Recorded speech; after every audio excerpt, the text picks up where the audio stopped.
Buen día, yo soy Patricia Quispe y esto es Tribuna Electoral, un espacio para los candidatos al Congreso de la República a efectos de que puedan exponernos sus propuestas y con ello lograr un voto mejor informado.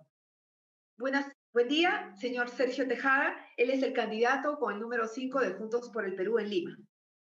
Muy buenos días, Patricia. Un gusto saludarte. Buen día. Un rostro conocido. Usted ha sido congresista de la República por el Partido Nacionalista, presidió también una comisión bastante importante, la llamada Mega Comisión, que permitió establecer una serie de ilícitos penales en el caso del hoy desaparecido expresidente Alan García por casos de corrupción. Sí, efectivamente, fui congresista del periodo 2011-2016. Impulsé varios temas sobre los que espero que podamos conversar. Uno de ellos fue la Mega Comisión, donde encontramos varios indicios de delitos, de infracciones constitucionales, por los cuales impulsamos acusaciones constitucionales, denuncias penales. Algunas de ellas llegaron a sentencia, como el caso narcoindultos.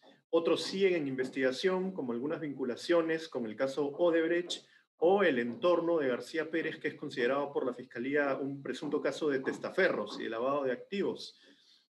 Como conoces, lamentablemente por una acción de amparo, García no fue juzgado en ese momento, ¿no? Pero yo creo que pudimos dar a conocer a la ciudadanía nuestros informes. El tema de la lucha anticorrupción, a partir de esta experiencia con la llamada Mega Comisión, ¿está presente en su plataforma electoral? Sí, para mí es uno de los temas centrales. Hay todavía mucho que hacer. Tenemos actualmente una política nacional de integridad y lucha contra la corrupción. Tenemos un plan también que termina su periodo ahora en el 2021 y hay que elaborar uno nuevo. Y hay que darle, para mí, dos enfoques principales, uno de gestión de riesgo y otro de participación ciudadana.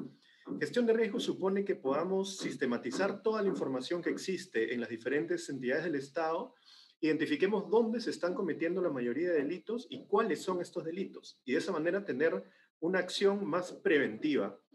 Y por el lado de la participación ciudadana, es importantísimo capacitar a los ciudadanos para que puedan fiscalizar adecuadamente a sus autoridades en el Congreso y también a nivel local, regional y nacional.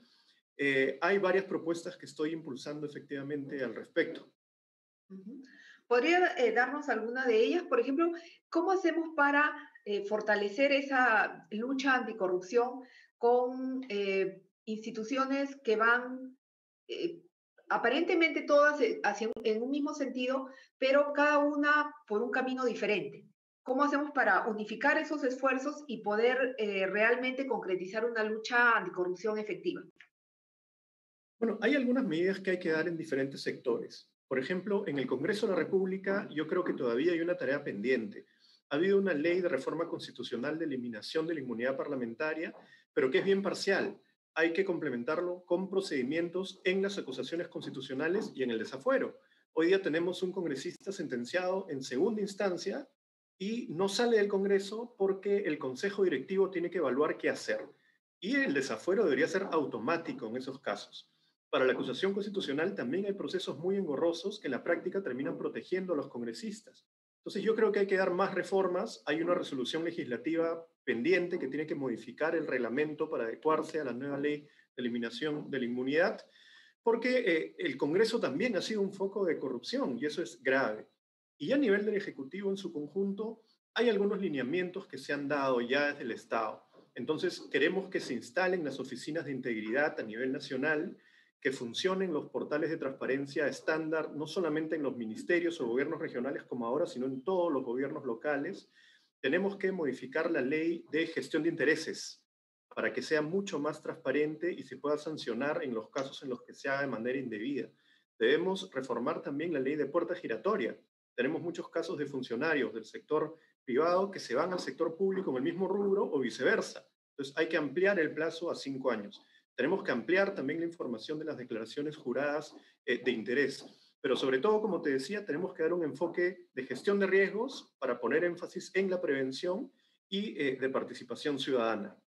¿Qué tanto puede hacer en la lucha anticorrupción el Congreso? Usted ha mencionado, por ejemplo, el tema de la inmunidad, el dar medidas para evitar que parlamentarios que están sentenciados continúen compartiendo una curul con otros congresistas que tienen una conducta intachable y proba.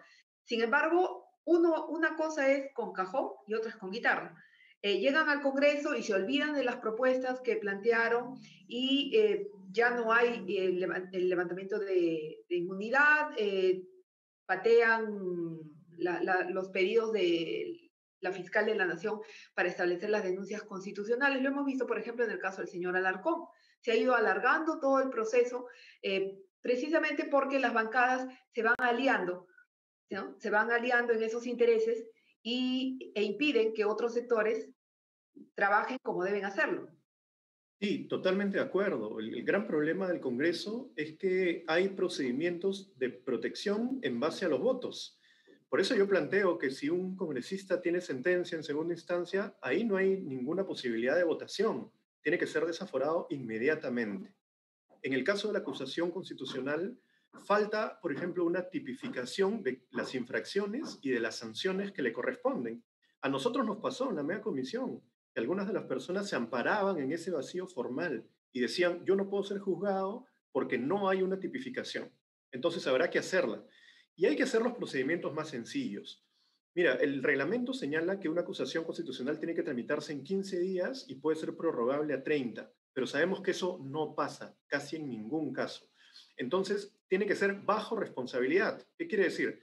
Que si los congresistas integrantes de esta comisión no cumplen con el plazo, tendrán que ser denunciados por omisión de funciones o hasta por encubrimiento. Yo creo que va a funcionar así, de una mejor manera. Usted postula por Juntos por el Perú y su candidata a la presidencia, Verónica Mendoza, ha sido blanco de una serie de críticas por algunas de las propuestas que ha planteado. La puesta en marcha de una segunda reforma agraria que ella señala estaría bajo su liderazgo, pero también otras que tienen, a decir de algunos estudiosos, un tinte estatista, intervencionista. Lo escuchábamos a usted hace unos días plantear la necesidad de una intervención del Estado en las clínicas en épocas de crisis. Quisiéramos, por favor, que nos amplíe esa propuesta y por qué el Estado tendría que intervenir en una entidad privada, que, dicho sea de paso, en algunos casos hemos visto se maneja mucho mejor de lo que se maneja en el sector público. Mira, lo curioso en este caso es que esa intervención no requeriría ningún cambio constitucional ni ninguna nueva ley. La propia Constitución y la Ley General de Salud habilitan al Estado a que en una situación de pandemia, en una crisis como la que estamos, disponga de todos los recursos necesarios para atenderla. Eso señala la propia ley y lo que nosotros hemos dicho es que el Estado debería realizarlo. ¿Por qué? Porque hay problemas con las camas UCI, hay problemas con la dotación de oxígeno. No se puede estar pidiendo, por favor, sobre todo en un contexto donde hemos visto una especulación gigantesca.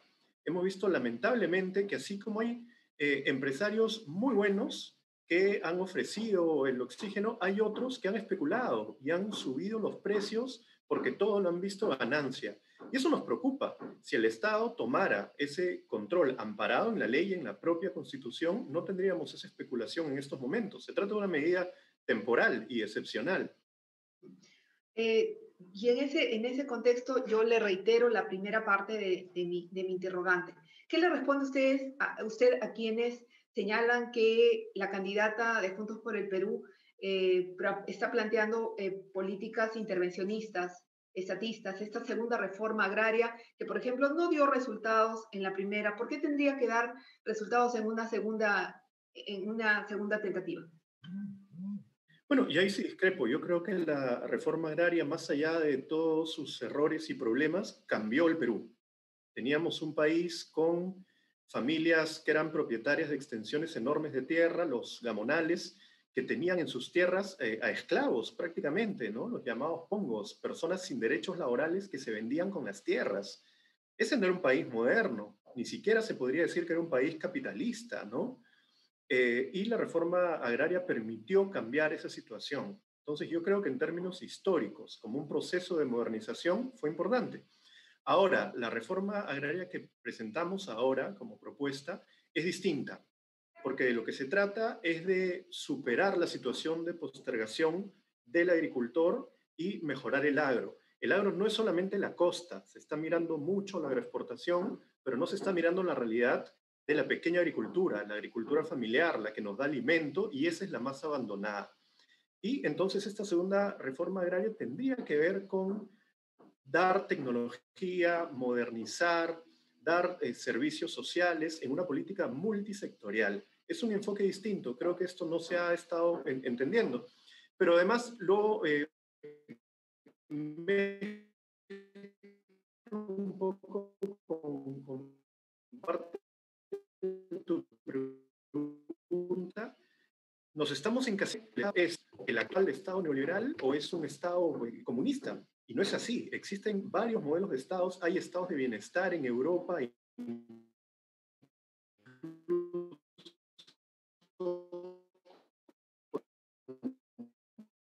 diferentes tipos. El estado de bienestar nórdico, el que le llaman el Mediterráneo, hay que empezar a nuestras áreas. Parece que teníamos algunos problemas de conexión. Otro tema que ha despertado su interés y tengo entendido que está contenido en alguna de sus propuestas electorales es el tema de la educación. Hemos tenido un año bastante difícil en esa materia y hay muchos jóvenes que han tenido que emigrar a sus ciudades de origen, abandonando los estudios. ¿Qué es lo que plantea, por ejemplo, Juntos por el Perú y en este caso específicamente Sergio Tejada en esa materia? Sí. Mira, yo cuando estuve en el Congreso tuve la oportunidad y esto me dio un conocimiento sobre la educación básica regular, sobre la educación superior, y en este caso estamos en un contexto crítico.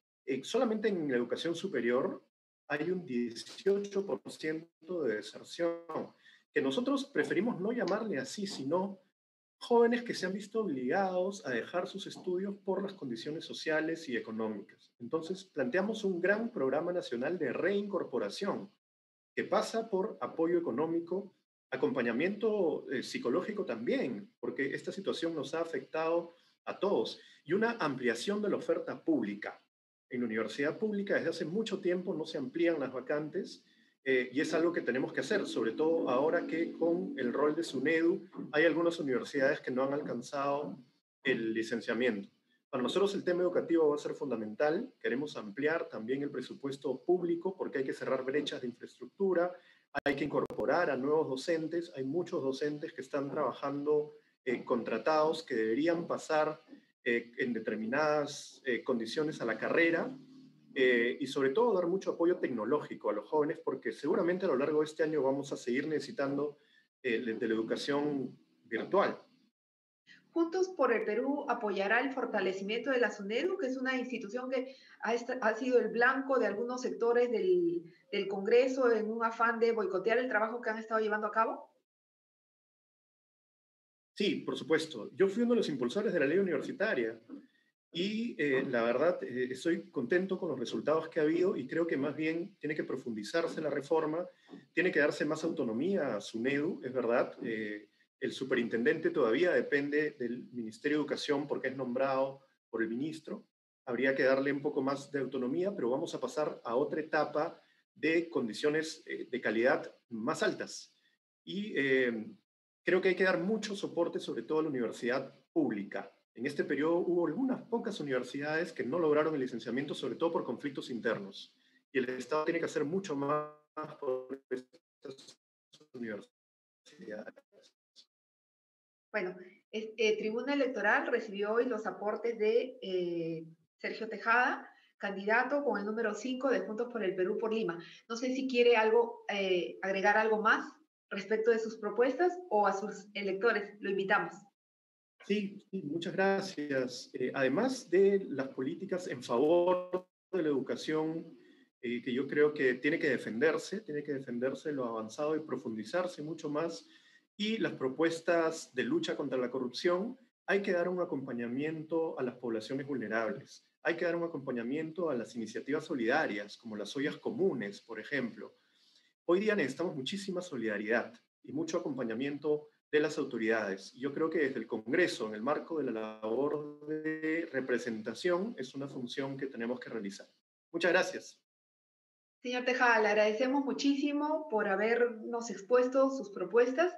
Reiteramos, Sergio Tejada, candidato al Congreso de la República con el número 5 por Juntos por el Perú. Muchísima suerte y con ustedes, amigos de Perú 21, será hasta una nueva oportunidad aquí en Tribuna Electoral. Gracias.